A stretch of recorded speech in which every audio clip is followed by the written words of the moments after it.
ಸಮಸ್ತ ಕರ್ನಾಟಕದ ಜನತೆಗೂ DVG voice Kariyappa ಮಾಡುವ ಮತ್ತೊಮ್ಮೆ ನಮಸ್ಕಾರ. ಇವತ್ತು ಸಂವಿಧಾನ ಎಂಬ ಒಂದು ಪೀಠಿಕೆ ಇಟ್ಕೊಂಡು ಡಾಕ್ಟರ್ BR ಅಂಬೇಡ್ಕರ್ ಅವರು ಬರೆದಿರ್ತಕ್ಕಂಥ ಸ್ವಲ್ಪ ಪೀಠಿಕೆಯನ್ನು ನಿಮಗೆ ತಿಳಿಸ್ಲಿಕ್ಕೆ, ಯಾಕೆಂದರೆ ಇವತ್ತು ಸತ್ಯ ವಿಚಾರಗಳನ್ನು ತಿಳಿಸುವ ಪ್ರಯತ್ನದಲ್ಲಿ ಯಾವ TV ಚಾನಲ್ಗಳು ಸಹ ಮುಂದೆ ಬರ್ತಾ ಇಲ್ಲ. ಅದೇ ರೀತಿಯಾಗಿ ಇವತ್ತು ಸಂಘ ಸಂಸ್ಥೆಗಳೆಲ್ಲ ಕೆಲವು ವ್ಯಕ್ತಿಗಳಿಗೆ ಮಾತ್ರ ಸೀಮಿತ ಆಗಿದ್ದಾವೆ.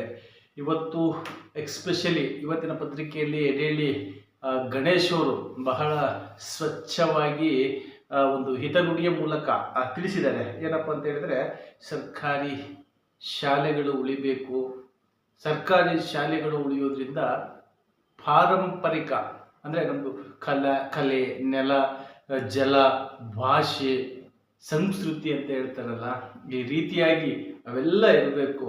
ಏಕೆಂತ ಹೇಳಿದ್ರೆ ಇವತ್ತಿನ ಪತ್ರಿಕೆಯಲ್ಲಿ ಬಂದಿರತಕ್ಕಂಥ ಯುವ ಪೀಳಿಗೆ, ಈಗಿನ ಯೂತ್ ಗಣೇಶ್ ಅಂತ ವಿಚಾರವನ್ನು ನಿಮ್ಮೆಲ್ರಿಗೂ ತಿಳಿಸ್ಬೇಕು. ಏಕೆಂತ ಹೇಳಿದ್ರೆ ಇವತ್ತಿನ ಒಂದು ವ್ಯವಸ್ಥೆ ಶಿಕ್ಷಣ ಮತ್ತು ಆರೋಗ್ಯದಿಂದ ಮಾತ್ರ ಬದಲಾವಣೆ ಸಾಧ್ಯ.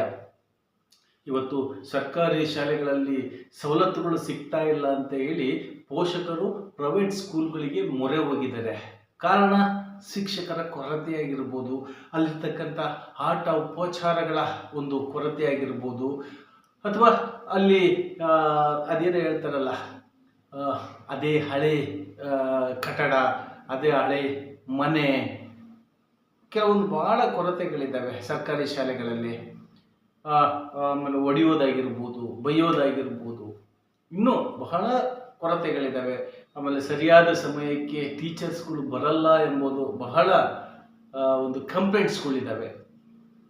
ಹಾಗಾಗಿ ಇವತ್ತಿನ ಒಂದು ಸೂಪರ್ ಸ್ಟಾರ್ ಅಂತಲೇ ಹೇಳ್ಬೋದು, ಅಥವಾ ಇವತ್ತಿನ ಒಂದು ಸ್ಟಾರ್ ಅಂತಲೇ ಹೇಳ್ಬೋದು, ಎಡೆಹಳ್ಳಿ ಗಣೇಶ್ ಅವರು ಇವತ್ತಿನ ಯುವಕರಿಗೆ ಸಂಗೊಳ್ಳಿ ರಾಯಣ್ಣ ಬ್ರಿಗೇಡಿನ ಸಂಸ್ಥಾಪಕ ಅಧ್ಯಕ್ಷರು.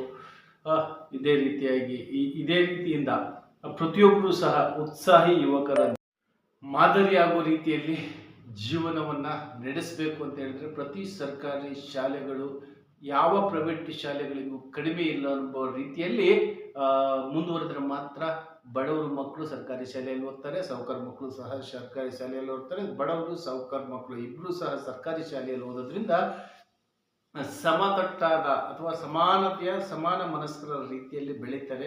ಸಮಾಜ ಸದೃಢತೆಯಿಂದ ಮುಂದುವರಿಯುತ್ತೆ ಅಂತ ಹೇಳ್ತಾ ಇವತ್ತಿನ ಈ ವಿಡಿಯೋ ಇವತ್ತಿಗೆ ಮುಗಿಸ್ತಾ ಇದ್ದೀನಿ. ಮತ್ತೆ ಮುಂದಿನ ಎಪಿಸೋಡಲ್ಲಿ ಭೇಟಿಯಾಗೋಣ.